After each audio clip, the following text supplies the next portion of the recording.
Hello and welcome. I finally found the button to change random battles over to ranked, so I'm in the tier 6 Japanese aircraft carrier the Ryujo with a 311 loadout in a ranked battle. I'm against another Ryujo obviously, and I launch my torpedo bombers first, fighters second. I fly them into the middle of the map towards the enemy team to try to spot them as much as I can and to try to deny the enemy team spotting.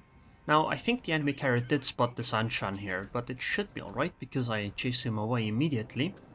Now, the initial strafe was not actually successful. The second strafe did actually get the plane, however, due to the planes being locked, I still lost my own fighter as well. However, this follow-up strafe seems to, be incredible, because it seems the enemy carrier wasn't paying enough attention, which meant that I basically got all of his fighters down. So here I'm gonna try to disengage with a strafe as well into the enemy torpedo bombers. However, I kinda messed it up, and I don't want to chase those torpedo bombers because trying to chase them will get me into the anti-air of that Cleveland, which is obviously a really bad thing because Clevelands have really good anti-air. So now I'm going to cycle both of the fighter squadrons that were damaged. I'm not actually sure if cycling squadron number 3 that lost one plane is a good idea, but I'll do it anyway. Because the enemy carrier doesn't really have available planes, I will try to go and strike some of the destroyers inside the A-cap. I mean, if it works out, it's nice, because it just means they will be delayed on taking the A-cap. Now, one thing I do kind of neglect is I'm not really spotting torpedoes for this friendly Anshan in the B-cap, but she's gonna leave anyway, so it should be okay. I can't really torpedo this Gede from here, but I will try to do a dive bomber guess to try to get it close enough, right? Although it's very unlikely this will work. Oh, well, I didn't hit, but I did decap, which is good enough. Now I'll just try to do a very long range drop on the Leander and the Fibiki. However, I messed this up. What I should have done is I should have aimed the torpedo bombers into the smoke, or the torpedoes into the smoke rather than out of it, because right now they would have both missed, it's very likely. The important part was to just get the torpedo bombers into the water, or the torpedoes into the water before the fighters showed up. You know, I didn't lose anything there because I won't be able to torpedo bomber for quite a while anyway. So it's okay if I drop them. However, I should have aimed at the smoke because if the torpedoes went into the smoke, it might have pushed somebody out of it rather than into it, which happened right now. Now his fighters are up again, so I will try to deny them spotting on our destroyers as much as I can. And if possible, it would be nice if we could take them out. Now I do a very long range strafe here, because long range strafe means that you stop strafing soon. And he locks them, so I will strafe them again. I will try to, strafe out of it. However, I messed there up. As you saw, nothing happened even when I locked in my strafe, right? That's because you need to, both fighter squadrons have to actually be fighting each other, and if somebody else clicks on your fighters, sometimes it doesn't actually engage them properly, like you will have to click in return. Otherwise it won't engage, and if your fighters are not engaging, you can't strafe out of that fighter engagement. So that's what happened there, and unfortunately it cost me a bunch of planes.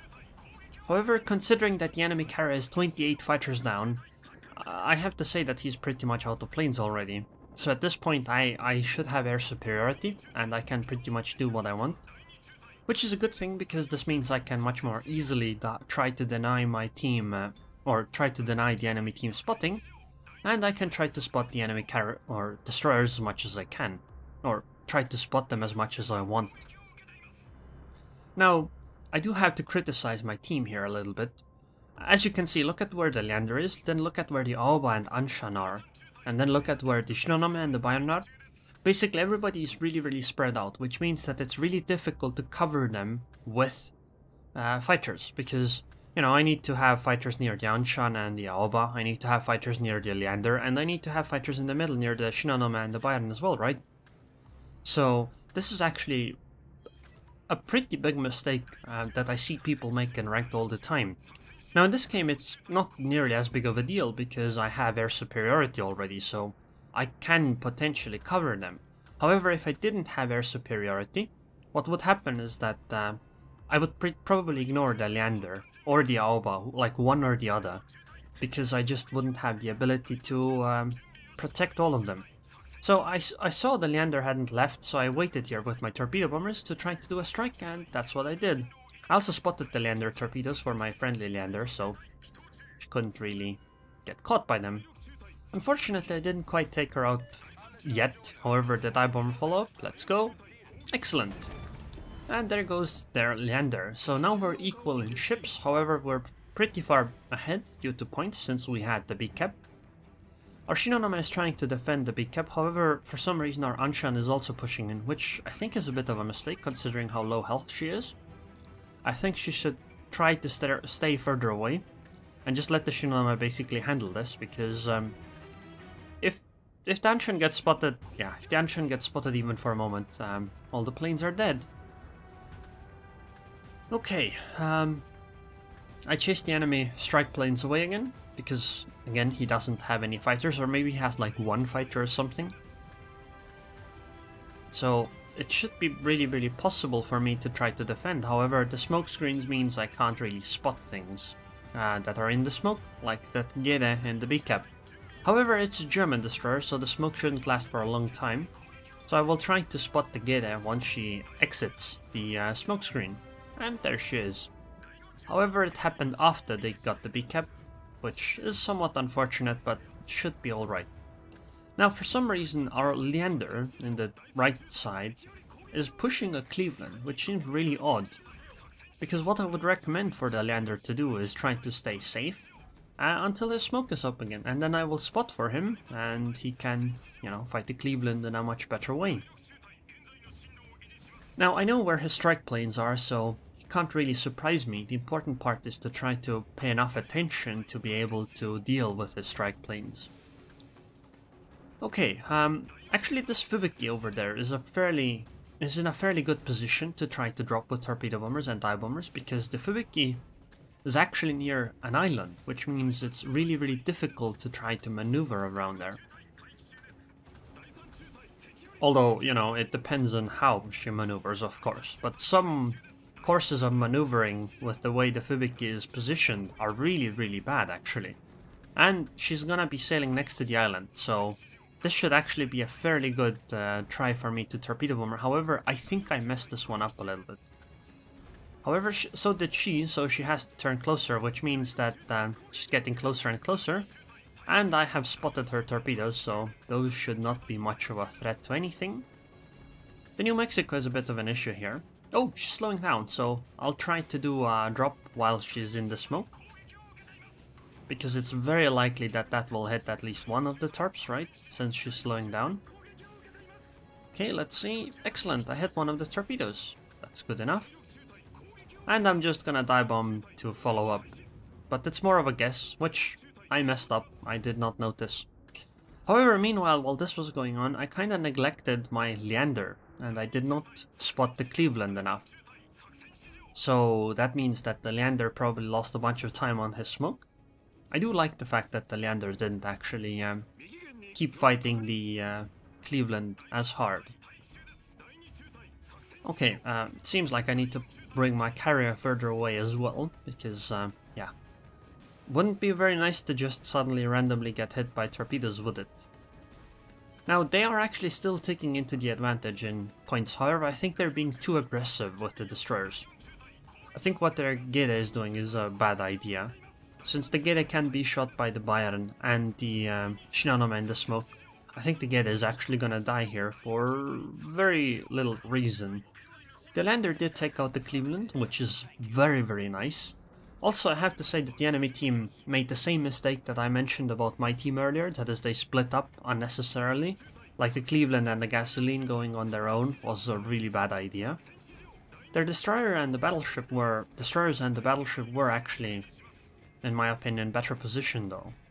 As you can see, they're actually sticking together and fighting together, so I can't really drop them as easily.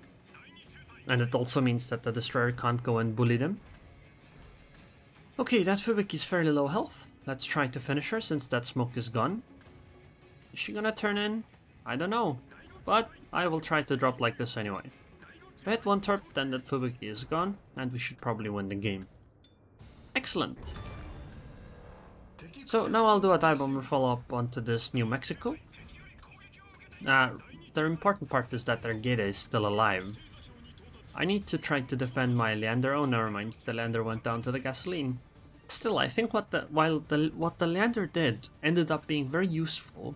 I still think it was a bit of a mistake because the Leander basically went to try to risk it as a fight against the Cleveland. Now, notice my pattern with the number 3 squadron, right? It's going back and forth. That's because maybe they get fire torpedoes and I want to make sure I spot them. But since she just went down, it's probably unlikely. So now I'll deal with the strike planes instead. And try to do my dive bomber strike onto the New Mexico. And that's a nice clear skies. And I should be able to prevent these dive bombers to be, you know, able to attack. Now, one thing I will note is that now this is my opinion on carriers. I don't like how focused carrier play is on a 1 versus 1 scenario, and I don't mean the fact that there's only one carrier on both teams. I mean the fact that carriers are so focused on fighting other carriers rather than, you know, the rest of the team or surface ships. I think it's not a good thing because it means that if one carrier player is quite a bit better than the other one, the other carrier player is going to have a really bad game, and it's not going to be fun. Like, think about the enemy carrier in this game, right? Sure, he wasn't that good, at least, you know, compared to what I did here.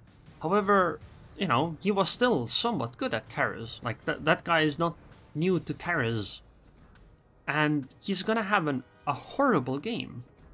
Like, would you have fun playing against this? You get clear sky, and you don't basically deal almost any damage, and you barely kill any planes. It's probably not very fun, right? So I don't really like carriers in this sense. I'll try to kill secure this New Mexico because this game is hopefully over. I mean, it really isn't because they're still actually ticking ahead into the lead. Since, you know, they have more cap zones. However, I'm pretty sure our Bayern is gonna cap the B cap and then we should be okay. The gasoline is the next target. I'll try to just spot her with my fighters and basically try to see if I can maybe find the enemy carrier.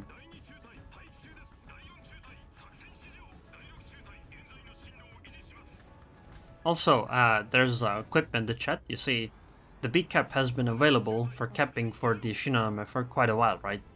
So he went like, oh, you carrier need to protect me, and I'm like, why? You don't cap anyway. But it was a joke. I hope people understand. You see, I need to say this because some people think I'm being like salty or something. I don't know why. Okay, we should get the B cap, and I will try to finish the gasoline off. I don't want to get too close to the gasoline because her anti-air will start picking my planes off.